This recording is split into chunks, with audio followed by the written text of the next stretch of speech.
Con el mayor gusto daremos respuesta a tu pregunta, estimable Fernando Villauribe. Obviamente, el problema en sí mismo no es más que una forma mental, con dos polos, positivo y negativo. Tal forma existe porque la mente la sostiene. Deja de existir cuando la mente deja de sostenerla.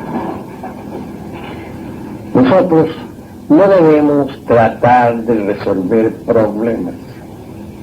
Necesitamos disolverlos. Un problema se disuelve cuando se olvida.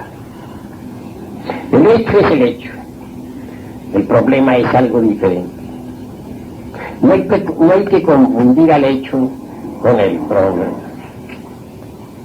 Desafortunadamente, las gentes, debido al temor, que es el peor enemigo de la humanidad, no abandonan el problema. Si las gentes no tuvieran temor, dejarían de sostener con la mente el problema. No olvidaría. Obviamente la sucesión de efectos y causas mecánicas continuarían y algún desenlace tendría, pero el problema dejaría de existir. Que se necesita cierto valor, es verdad, pero ¿de qué sirve un problema? Si nosotros analizamos bien todo el proceso de surgimiento de los problemas, veremos lo siguiente. La causa causón de tal o cual problema existe en la identificación. Cuando uno se identifica con esto o aquello, con tal o cual evento, con tal o cual suceso o acontecimiento,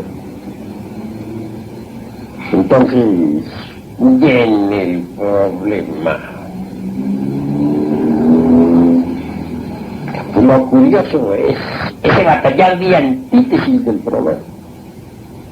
Obviamente, el resultado es la preocupación. Si nosotros analizamos la preocupación en sí misma, veremos que es eminentemente destructiva. El centro emocional alterado pone a trabajar en forma desordenada al centro intelectual y también excita en forma inarmónica las actividades del centro motor. Si observamos a una persona preocupada, veremos en su entrecejo, rugoso, en el movimiento de sus manos, etc. La pésima actividad del centro motor. Obviamente este marcha en forma desordenada. Y en la mente no hay duda de que hay un batallar de antítesis espantoso. Podría decirse de una preocupación ocasionada por un problema que es un verdadero caos dentro de nosotros mismos. No tiene orden, no lleva una dirección definida. Tres centros, pues, están activos durante la preocupación: el emocional, el intelectual y el motor. Y esto es gravísimo. Indiscutiblemente, el desgaste psíquico y fisiológico ocasionado por la preocupación suele ser espantoso. graves preocupaciones, traen úlceras al estómago, daños al cerebro, etcétera, etcétera, etcétera. Personas demasiado preocupadas por lo común tienen pésima digestión. Se altera el funcionalismo digestivo. La preocupación arruina todo el fondo vital del organismo. Y en general, todo el organismo humano. Interesante es aprender a eliminar las preocupaciones. Cuando uno logra someter a ese par de elefantes que tenemos en nuestro organismo, que son el centro intelectual y el centro motor, obviamente la batalla está ganada, porque este par de elefantes pueden someter al centro emocional, en cuyo caso la preocupación cesa. Sucede que cuando estamos muy preocupados, obviamente nos hemos olvidado de sí mismos, de nuestro propio ser interno. Durante la preocupación uno se encuentra identificado con el problema. No tiene uno tiempo para pensar en otra cosa que no sea en el problema. Y ahí viene esa horrible preocupación. Quien quiera, pues, eliminar la preocupación, debe, ante todo, entrar en ese estado psicológico que se llama la íntima recordación de sí mismo. Cuando uno se recuerda a sí mismo profundamente, entonces todo cambia. Cesa la corriente desordenada de los pensamientos y de los deseos y la emoción. Eso es obvio. Pero ante todo, muchos hermanos gnósticos que escuchan este cassette quisieran así como una técnica para acabar con alguna violenta preocupación. Y nosotros, con el mayor gusto, se la vamos a proporcionar en este cassette. Decía que sometiendo a ese par de elefantes, que son los centros intelectual y motor, podemos, por medio de ellos, controlar al centro emocional. Claro, se necesita una técnica, repito, y con el mayor gusto la vamos a dar.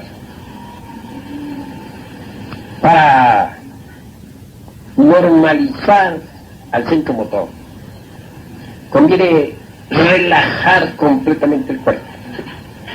Empezar por relajar los nervios del cerebro, los músculos de la cara, todas esas comisuras de los labios, cuello, los brazos, las manos, tronco, estómago, las piernas, los pies. Y respirar honda y profundamente.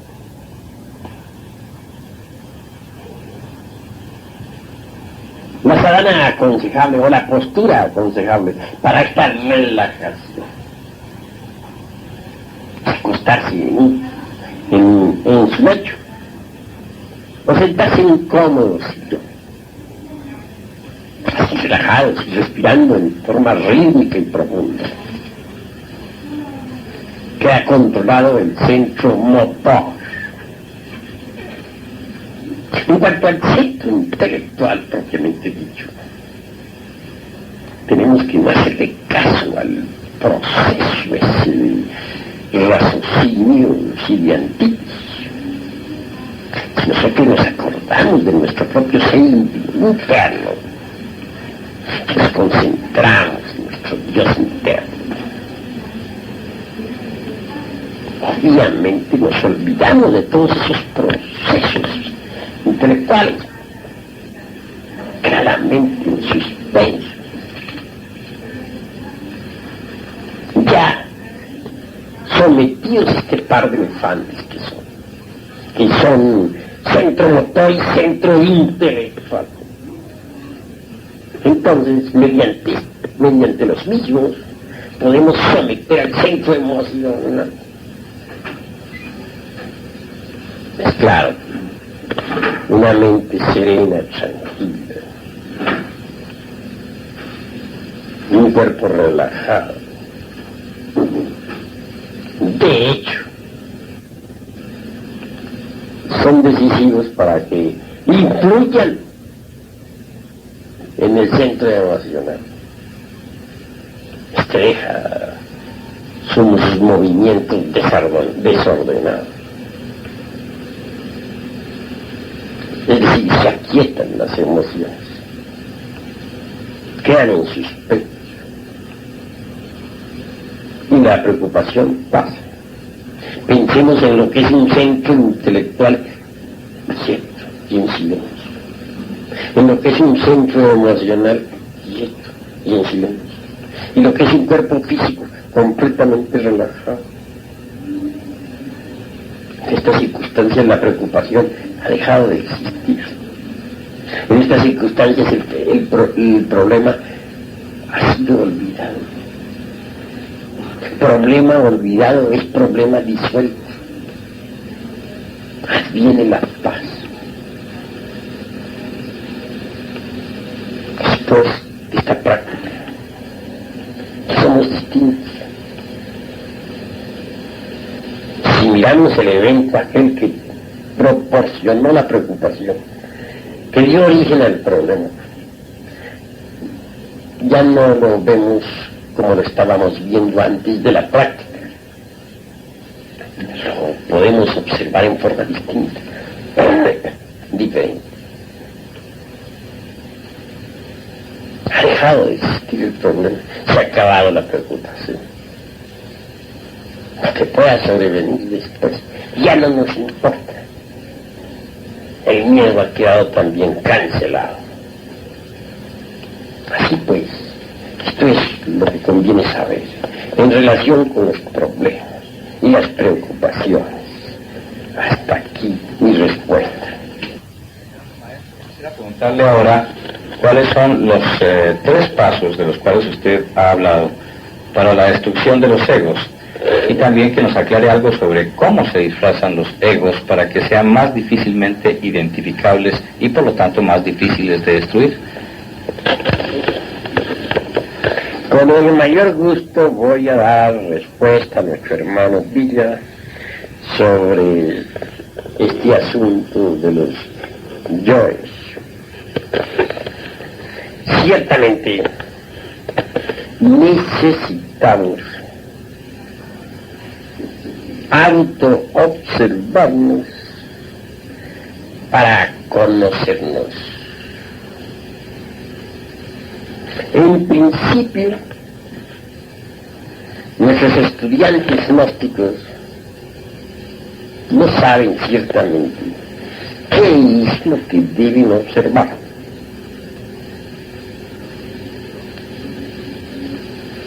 Cuando se comienza la autoobservación, todo resulta caótico. No se tiene todavía la práctica. Aparece nuestra psiquis confusa.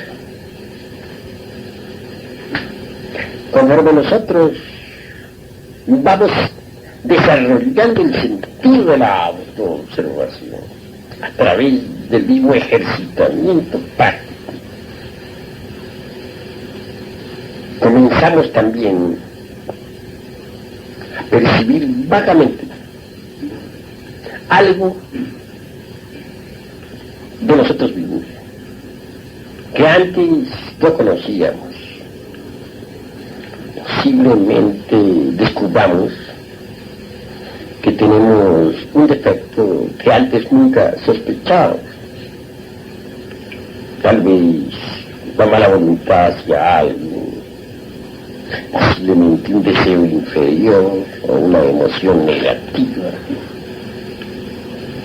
o cualquier otro defecto psicológico. Cuando uno realmente ya ha descubierto, aunque vagamente, algo de lo cual antes no se había dado cuenta, entonces, incuestionablemente, se encuentra ya, pues, algo sobre qué trabajar. Y surge en nuestro interior el propósito de trabajar.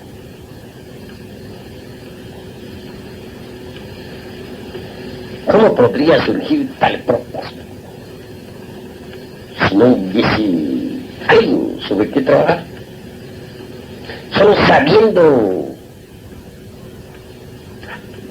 sobre qué debemos trabajar pueden hacer en nosotros el incentivo, es decir, el propósito de trabajar. Lo curioso es que viendo al ver ese algo, al descubrir ese defecto, a comprender también que mucho tiempo fue uno esclavo de eso, de tal o cual error. El trabajo subsiguiente consistirá en separar ese error de nuestra propia psiquis. Siempre estuvimos bajo ese error. Ahora separarlo es lo fundamental. Esto de separarlo implica un gran esfuerzo y posiblemente hasta un tremendo superesfuerzo. Cuando uno avanza en el trabajo, puede desintegrar ese error hasta volverlo a otro. Es claro que se necesitará, pues, de una fuerza superior a la mente capaz de desintegrar el error que hemos descubierto. Existe tal fuerza. Es la serpiente ígnea de nuestros mágicos poderes. La Kundalini, ese fuego serpentino anular que se desarrolla en el cuerpo de la zeta y que citan tantos sabios orientales, tal fuego superastral, o fuego solar, convenientemente dirigido contra el yo psicológico que personifica al error descubierto por nosotros en nuestro interior. Viene naturalmente a desintegrarlo, a pulverizarlo, para liberar esencia. Ahora bien, en la cuestión esta del autodescubrimiento, necesitamos ser didácticos, necesitamos observar cuidadosamente el comportamiento del error, o mejor dijéramos del yo psicológico que personifica el defecto. En cada uno de esos tres centros llamados intelectual, emocional y motor. Cualquier defecto está personificado por algún yo psicológico. Una es la forma como se expresa en el centro intelectivo. Otra, el modo como se comporta en el centro emocional situado en el corazón. Y otra, la manera como se comporta en los centros motor, instintivo y sexual.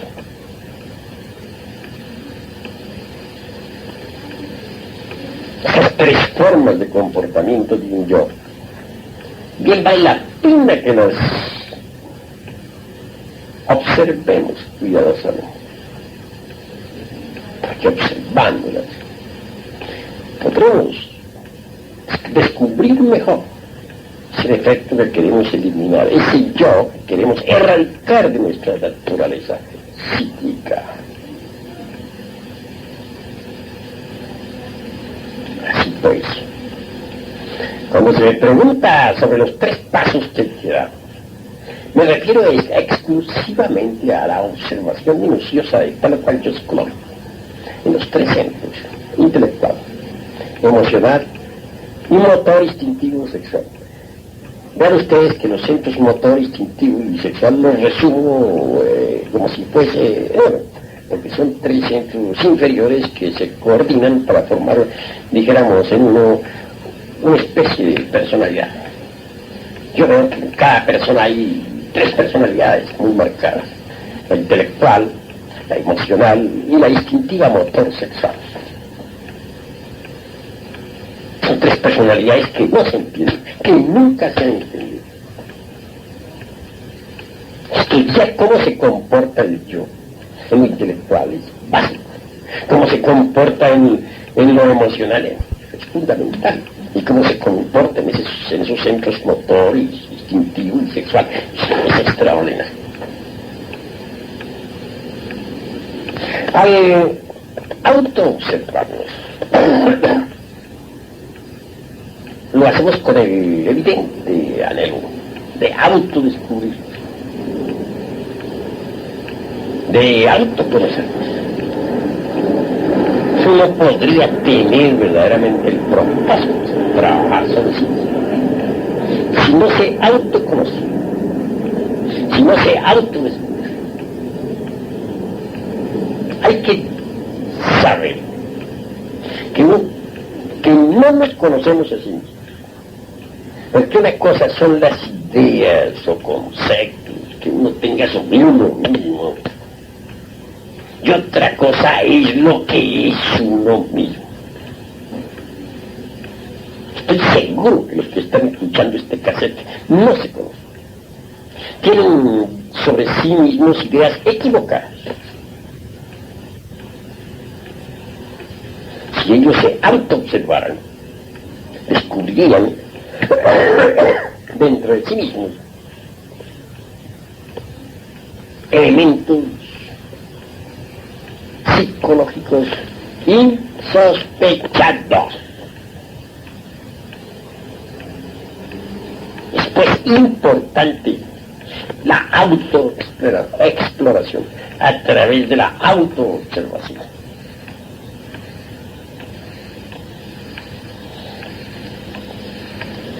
Naturalmente que se necesita el propósito de trabajar sobre uno mismo si se quiere un cambio radical, interior, profundo. Mas tal propósito no podría surgir de nada. Incuestionablemente ese propósito del trabajo solo podría originarse de la autoobservación, que nos da a su vez el autoconocimiento.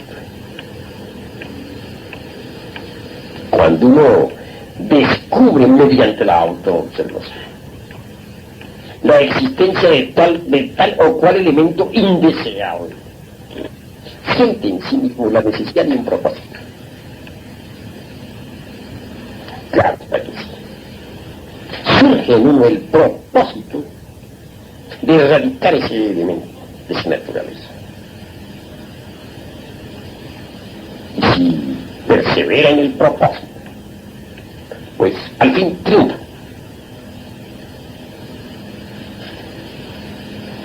Es necesario que los que escuchan este cassette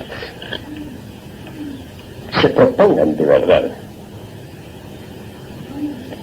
trabajar de acuerdo con las indicaciones que aquí damos.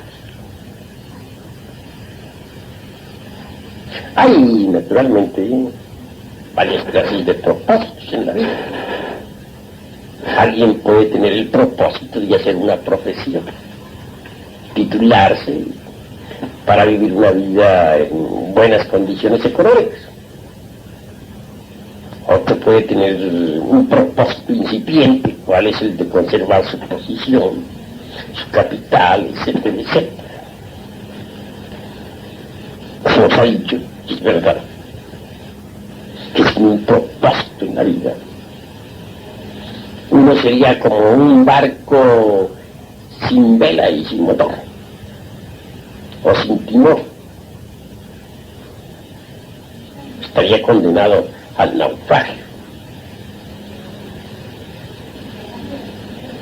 Naturalmente que los propósitos de la horizontal de la vida son muy distintos a los propósitos de la vertical. Entonces, claro, el propósito, por ejemplo, de trabajar sobre uno mismo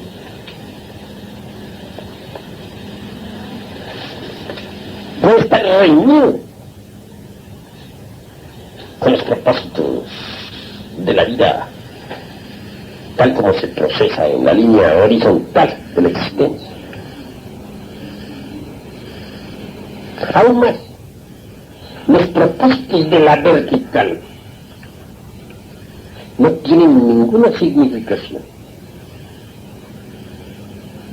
en la línea horizontal de la existencia. Cuando uno tiene el propósito de trabajar sobre sí mismo,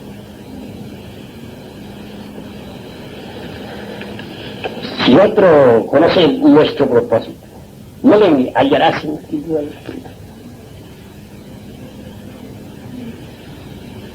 Hay cosas, por ejemplo, en la vida práctica, están correctas, y sin embargo,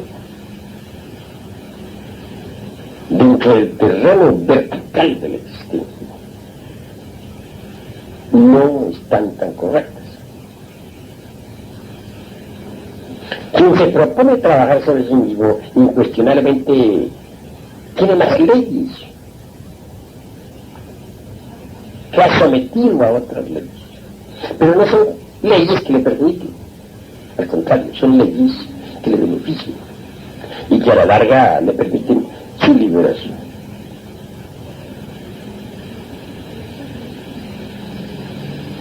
Eliminar de nuestra naturaleza íntima los elementos psicológicos indeseables es urgente, porque sólo así se consigue el verdadero despertar, que es el objetivo de todos nuestros trabajos esotéricos.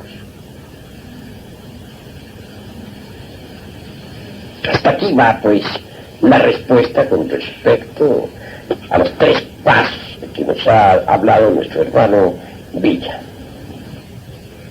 La forma como se disfrazan nuestros egos para hacerse más difícil su ubicación y por lo tanto su destrucción. Ciertamente, entre el incienso de la oración también se esconde el delito. Entre el perfume de los templos se esconde el delito. El delito se viste de santo, de mártir, de apóstol, etcétera, etcétera, etcétera. El delito busca innumerables justificaciones. El delito se escapa. Le gustan los evasivos, etc. Por ejemplo, gentes hay que dicen que aman la belleza. Inclusive hay hermanos que no te gustan. Consideran sencillamente que aman y se justifican de 50.000 maneras. Pero si ellos vieran lo que está sucediendo en los procesos inconscientes, si ellos se autoexploraran íntimamente, descubrirían la tremenda lujuria de su interior. Obviamente en instantes se enquichaban el piropo a la muchacha que pasaba. Yo he sumergido de infraconscientes infrahumanos. Copulaban con yoes inferiores sumergidos de la dama que pasaba. Esa es fornicación. Y esto que estoy diciendo sobre las damas también se puede aplicar a los caballeros. Mujeres hay, por ejemplo, que ven un joven, lo miran, les parece guapo, consideran que no han hecho nada mal, pero en su interior ha habido fornicación. Así pues que la fornicación se reviste de muchas formas. La fornicación se disfraza también con el ropaje de la belleza. La ira suele vestirse con la toga del juez. Los celos son multifacéticos. Existen celos religiosos. El sacerdote te ve con horror que sus ovejas se le vayan para otro corral, para otra secta. El gnóstico se enoja porque otro hermano de su inicial se pasó para otro santuario. He ahí los celos religiosos.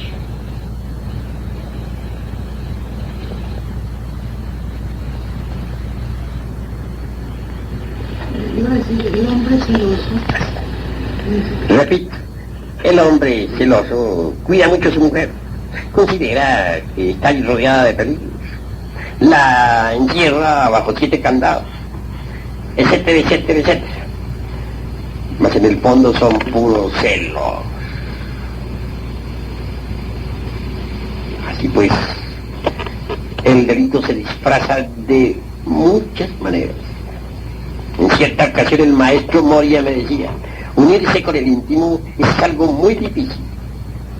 De 2 personas que intentan unirse con el íntimo, tan solo una lo consigue. Porque como dijo el poeta, entre las cadencias del verso también se esconde el delito. Muchos son los que se justifican para no hacer obras de caridad. Muchos son las evasivas con respecto a tal o cual error. Por ejemplo, yo conocí a alguien que lleno de ira, después de un ataque de ira, exclamaba, no, yo no tengo ira, no fue ira lo que sentí, era que estaba demasiado nervioso, ofuscado, pero eso no fue ira. Hay otros que no tienen ningún inconveniente en decir, no, soy un cumplidor de mis deberes, veo por mi casa, por mi hogar, por mis hijos, etcétera, etcétera, etcétera. Y sucede lo contrario. Por tal o cual motivo truenan y lamparean, le niegan el pan a los hijos o a la mujer. Conocimos el caso de un sujeto XX cuyo nombre no menciono.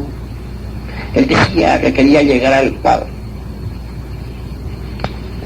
Practicaba diversos ejercicios esotéricos, tremendamente místicos. Sin embargo, tornaba y relampagueaba en su casa. Era un ogro. Mas él presumía de virtuoso, de santo. Cualquier día de esos tantos, la pobre mujer perdió a su padre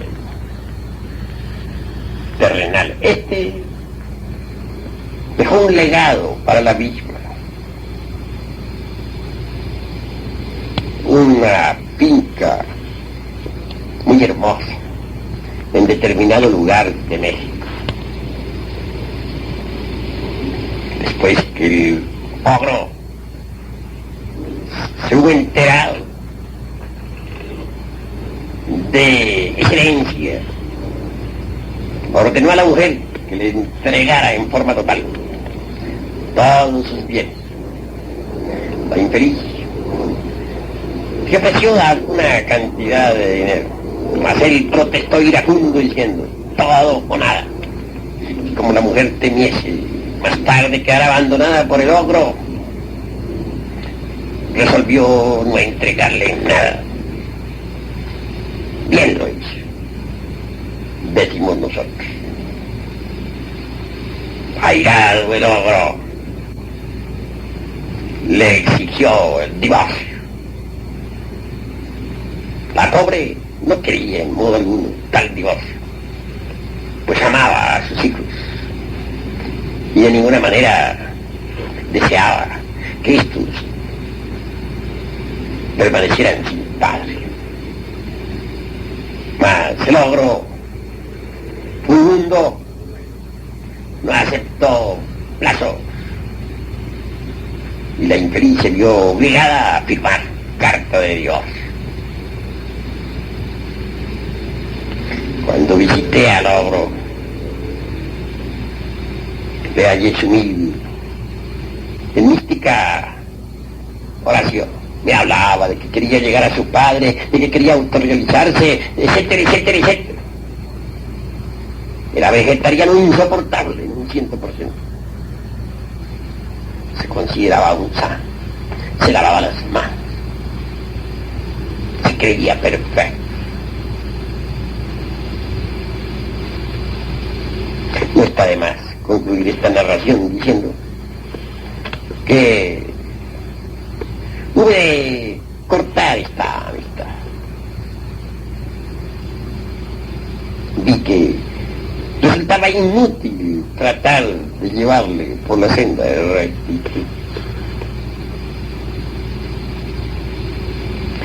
Es claro que para poder hollar la senda que va a conducir a uno a la transformación íntima del ser, se necesita antes que todo ser un buen amo de casa, cumplir uno con sus deberes, para con la esposa, para con los hijos, para con los suyos. Mas si uno no es un buen amo de casa, no puede en modo alguno dedicarse de verdad a un trabajo esotérico superlativo del ser.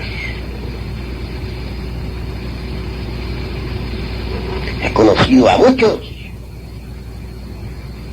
que deseaban hollar la senda y que creía que iban muy bien. Pero su vida doméstica incuestionablemente resultaba monstruosa, desordenada. Es claro que esa clase de gente fracasa. El trabajo esotérico sobre uno mismo se requiere ser, como ya dije, primero que todo un buen dueño de casa. Segundo, ser uno una persona decente, culta, no un lunático, no un chifleta. Se necesita que haya en uno, que exista en uno un verdadero equilibrio social y económico. Solo así verdaderamente se está preparado para el trabajo sobre uno mismo. Pero el delito suele disfrazarse con muchos ropajes. Hay malos hijos en el mundo que están trabajando sobre sí mismos, queriendo llegar a la autorrealización del ser. Hay malas esposas que están trabajando sobre sí mismas y que quieren la liberación. Hay malos maridos que se creen perfectos, pero que son monstruosos y sin embargo están trabajando sobre sí mismos, se proponen llegar a la liberación y anhelan. Toda esa clase de gente así fracasan. De nada sirve que nos disfracemos. El fracaso es fracaso. Así pues que vale la pena reflexionar un poco en todas estas cuestiones. Si alguien es un buen dueño de casa, un buen hijo, un buen hermano, un buen padre, una buena madre, un buen ciudadano, si es una persona decente, Es una persona que no es lunática, que no es chifleta. Está preparada pues para el trabajo interior sobre sí misma. Hasta aquí pues mi respuesta. Algo sobre los estados de conciencia y el comportamiento psicológico que debe tener la persona frente a cada uno de los eventos. Bueno, la mayor parte de gente, cuando nos narran sobre la historia de su vida en forma gratuita, solo cuentan eventos, es decir, sucesos. Y creen que su narración es plena, completa, lo cual es falso. Han olvidado tales personas los estados de conciencia correspondientes a los diversos sucesos de su propia existencia. No hay duda de que todo evento va acompañado de un estado de conciencia. Hay tantos estados de conciencia cuantos eventos hay. Eso es obvio. Muchas veces sucede pues que no nos hallamos en el estado de conciencia apropiado para tal o cual suceso. Y el resultado suele ser el fracaso. Podría decirse que existen acontecimientos que toda la vida hemos estado aguardando. Y el día que verdaderamente llegan a caer, entonces no sabemos apreciarlos por no hallarnos en el estado interior apropiado. El 13 de diciembre de este año 1974 celebramos aquí en México la clausura de los estudios 1974. La fiesta estuvo alegre, fue armonizada por un conjunto musical. Todos los hermanos dichosos. Sin embargo, pude apreciar a una dama que no se hallaba en el estado interior apropiado. Esta dama empezó quejándose de la música, que los sonidos estridentes, que se iba a volver loca con esos ruidos, que me pediría permiso para retirarse, etcétera, etcétera, etcétera. Luego alegó algunas razones de tipo espiritual. En forma enfática subrayó. Pensaba que este festival iba a ser con una meditación muy profunda, pues me han dicho que usted da clases de meditación en tercera cámara. Mi respuesta, claro, fue la siguiente. Hemos estado meditando durante todo el año, estimable hermano. Y hoy solamente hemos sacado una mínima cantidad de tiempo para clausurar los estudios del presente año en nuestra institución. Indubitablemente, los hermanos todos hemos celebrado por tal motivo una fiesta. Creo que con este festival damos por terminados los estudios del presente año escolar. Nada parece no haber entendido.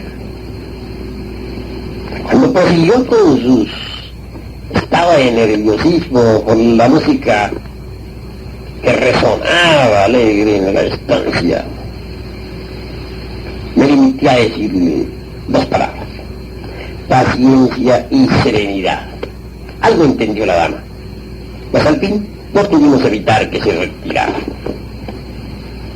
Como ven pues ustedes, mis estimables hermanos que escuchen esta cinta, dicha dama no se hallaba en el estado interior apropiado.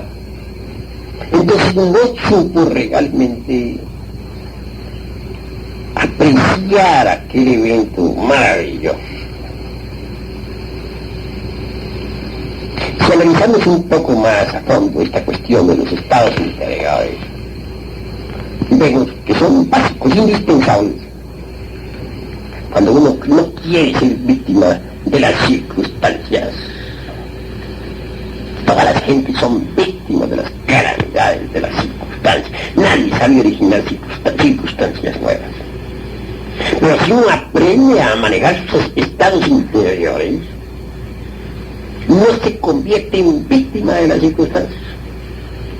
Si uno aprende a manejar sus estados íntimos, interiores, puede originar nuevas circunstancias. Veamos esto. Supongamos que un resultador excelis nos quiere con la palabra. Si nosotros reaccionamos violentamente, iremos a parar a la cárcel o al cementerio, o por lo menos a una clínica. Cinco ejemplos concretos para hacer más inteligible esta grabación. Hace unos 20 años, cierto vecino se propuso insultarme. No le había yo jamás ocasionado tanto, pero afirmaba en forma enfática que los hijos míos, que a la sazón eran niños, arrojaban piedras a su casa. Si eso es así, no lo pude decir jamás. Si no es así, allá él y sus corajes. Lo cierto es que aquel hombre tronaba y relampagueaba, me desafiaba a la pelea, y mientras él vociferaba en la puerta de mi casa, yo hacía resonar en el interior de la misma alguna belleza deliciosa, tal vez a Beethoven, tal vez a Mozart, o también alguna de esas músicas populares del mundo árabe. Cualquiera de esos tantos días, en la calle hubo de encontrarme. Y hasta quiso agredirme, pero yo permanecí impasible, cero, y continué mi camino. Después de todo, recibí órdenes superiores para salir de aquel lugar y establecerme en la ciudad capital de México. Incuestionablemente, si hubiese procedido violentamente, si no hubiese tenido yo el estado interior de conciencia apropiado, tal vez habría reaccionado violentamente. El resultado habría sido, claro está, un fracaso rotundo, no solamente para mí, sino para esta gran causa por la cual todos nosotros estamos luchando. No fui pues víctima de las circunstancias. Hoy en día el movimiento gnóstico mexicano marcha hacia la triunfa, hacia la gloria. El movimiento internacional es poderoso. Gracias a que yo no soy víctima de las circunstancias. Muchas veces un estado interior inapropiado puede hacer de una pulga un caballo. Un individuo que puede ir a parar a la casa por una reacción violenta.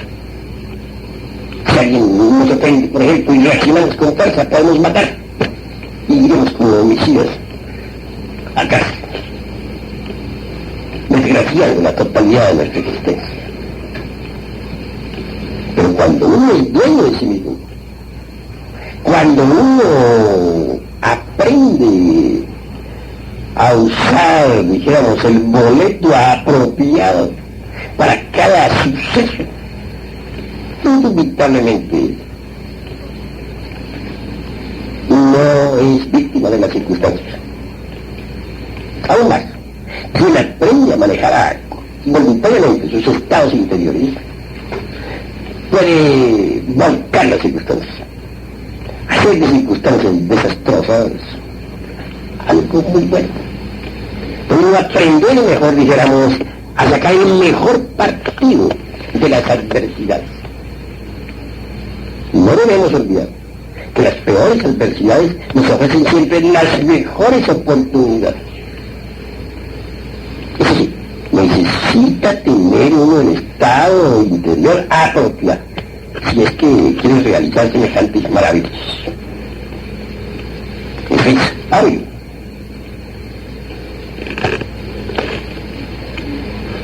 Continuando hacia adelante nosotros con estas disquisiciones, podremos darnos cuenta cabal que hay dificultades en la vida que son desastrosas, pero que mediante un estado interior apropiado podemos modificar completamente a nuestro favor. En cierta ocasión, alguien quería asesinar a una persona que había en casa. Vino a buscarle con el ánimo de darle de balazo. Yo sentí interiormente el peligro que tal persona corría. Y cuando preguntara el posible asesino o esta persona, me limité a preguntar. Una precisión. Y luego, ambos, el buscado y el buscador, se le daron pláticas. Obviamente yo fui el intermediario.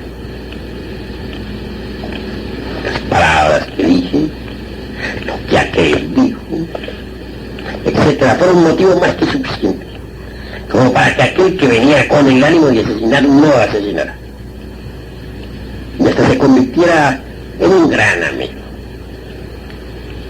Es ahí cómo se modifican circunstancias cuando uno aprende a usar el boleto apropiado. Hemos visto fieras, pues, transformadas cuando uno tiene, viste, el estado interior apropiado. Uno puede, mediante el estado de conciencia correcto, domar verdaderas fieras.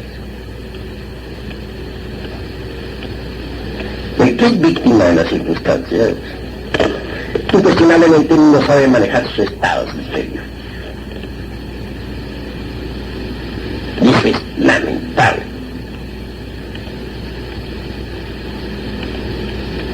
Así pues que conviene poner mucha atención a los estados de conciencia. Es básico, es fundamental.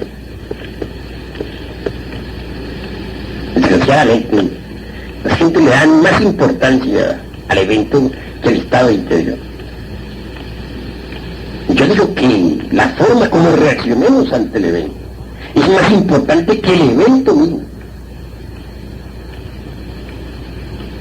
Si uno aprende a reaccionar sabiamente ante tal o cual evento, se hace amo de todas las circunstancias. Y Y como dije, no solamente puede modificar circunstancias, sino que a su vez puede originar circunstancias nuevas. Y eso es muy importante. Desgraciadamente las gentes todas son víctimas de las circunstancias. Y esto, repito, se debe a que no saben manejar sus estados interiores. Reaccionan ante cada evento con estados interiores impropios, inapropiados. Maestro, ¿esto tiene que ver con lo que decía Manuel Kant, que lo exterior es lo interior? Bueno, incuestionablemente lo exterior es una proyección de lo interior. Cuando uno interiormente cambia, lo exterior cambia también. Lo importante, pues, para el modo de entender es manejar los estados interiores, a fin de modificar los exteriores. Es interesante, pues, tener para cada evento, dijéramos, el boleto específico exacto. Así va uno con seguridad al punto. Usted dijo que el miedo era el peor enemigo de la humanidad. ¿Por qué? Es claro que el miedo es la raíz de muchos problemas. Claramente podemos decir lo siguiente: las naciones por miedo se arman y van a la guerra. Una nación teme que las otras naciones la invadan y se arma y va a la guerra. Nos hacemos homicidas por miedo. El asesino teme que otro le mate y procura salir primero dándole de balazos e hiriéndole, en fin, de muerte. No hay duda de que aquellos que no tienen temor no necesitan de revólveres ni de cuchillos. Por miedo, el ladrón teme a la miseria, teme al hambre, a la desnudez, etcétera, etcétera. Por miedo, la mujer se prostituye. Tiene temor a la vida, temor a la miseria, etcétera, etcétera. Por miedo, se miente. Por miedo, el codicioso codicia. Por miedo, el avaro esconde dinero y al fin se convierte de hecho en un mendigo. ¿Qué es un avaro? ¿No es acaso un mendigo? ¿Cuál sería el karma para los avaros? Nacer en la miseria, en la nueva existencia, en sus futuras existencias. Por miedo, los gobiernos han cometido las peores injusticias. Por miedo, son muchas gentes justas llevadas a la cárcel. Por miedo, el hombre explota al hombre. Teme a la miseria y se desea conseguir dinero a como de lugar.